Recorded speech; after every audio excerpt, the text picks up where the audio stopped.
Hello again! As you may have recalled in my last video, we had left Dublin earlier in the morning and visited Kilkenny Castle and Rock Castle on our way to Cork. In this episode, I will tell you what we did in Cork. Of note, many Americans claiming Irish heritage can trace their families to Cork, such as my husband, whose family immigrated 5 generations ago. Let's have a toast to Cork. First, take a walk through McCurtain Street and admire all the Victorian-era buildings. There are a lot of restaurants in this area, so you may want to grab a bite to eat here.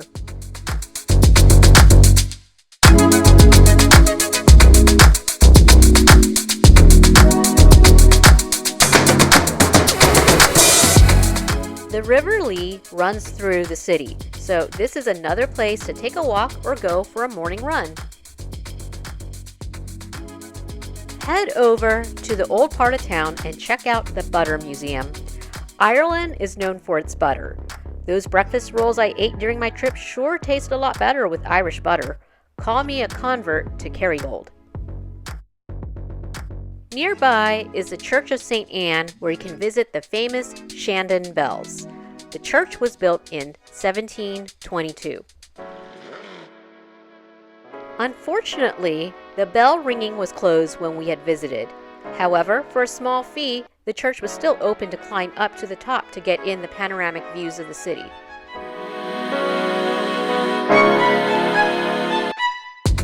Before we trekked up the stairs, we walked through the chapel.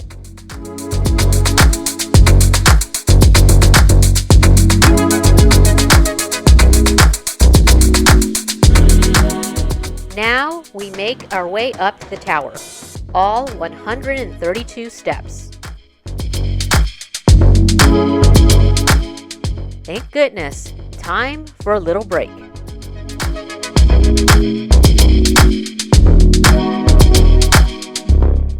Now more stairs, but these steps were uneven.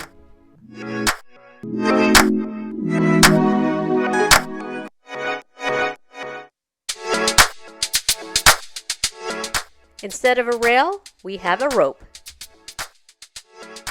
Looks like the clock is under restoration.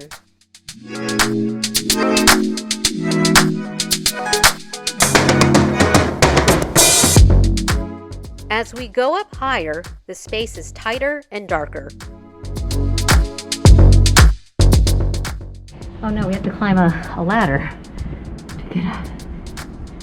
Oh, there's the bell.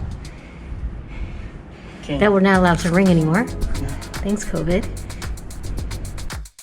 Just a polite reminder that we were not allowed to ring the bell.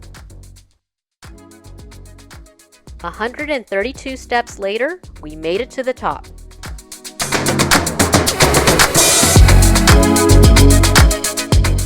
And there you go.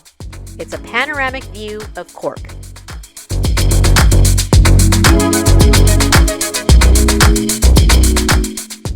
The trip down the stairs was a lot faster. Now on to our next stop. Continuing with the theme, we went from the Church of St. Anne to St. Finbarr Cathedral. In honor of the patron saint of Cork named Finbarr, this Gothic Revival cathedral broke ground in 1865.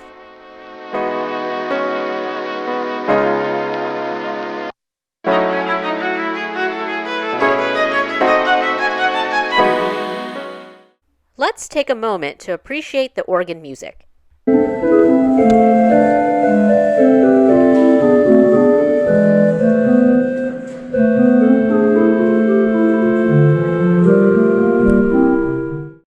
Climbing all those steps at the Church of St. Anne's made us work up an appetite, so we got some takeaway for lunch.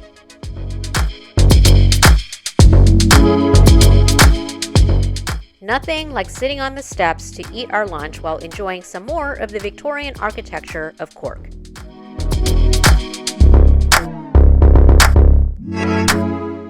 Since 1788, the English market is one of the oldest and well-known covered markets all throughout Europe.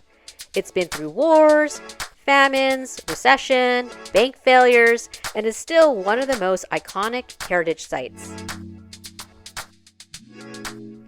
There are plenty of stalls selling meats, cheeses, gifts, and desserts.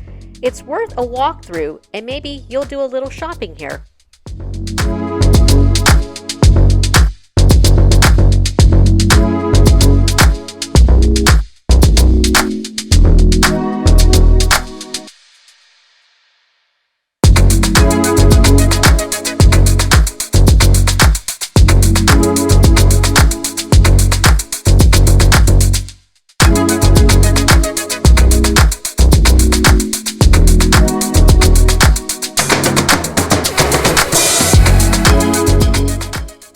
Since it stopped raining for a bit, we explored Fitzgerald Park, which is a public park and home to the Cork Public Museum. There are 18 acres of gardens, walkways, and ponds.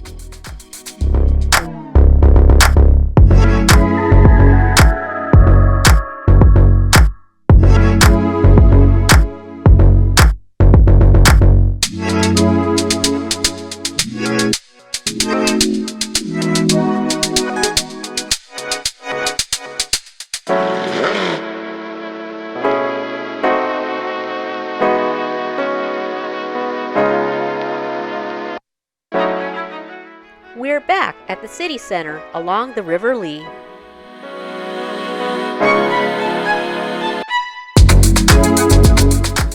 We headed to a popular area for pedestrians. There's a street called Oliver Plunkett that has a lot of restaurants and shops. You might run into a busker, just like on Crofton Street in Dublin.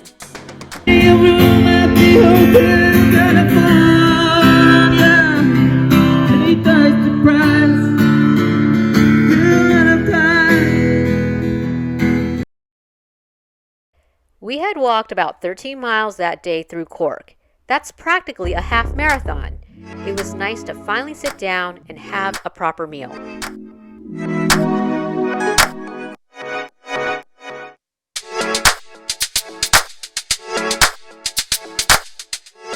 It had been rainy and gray for most of the day, and we were rewarded in the end with a rainbow here on Oliver Plunkett Street.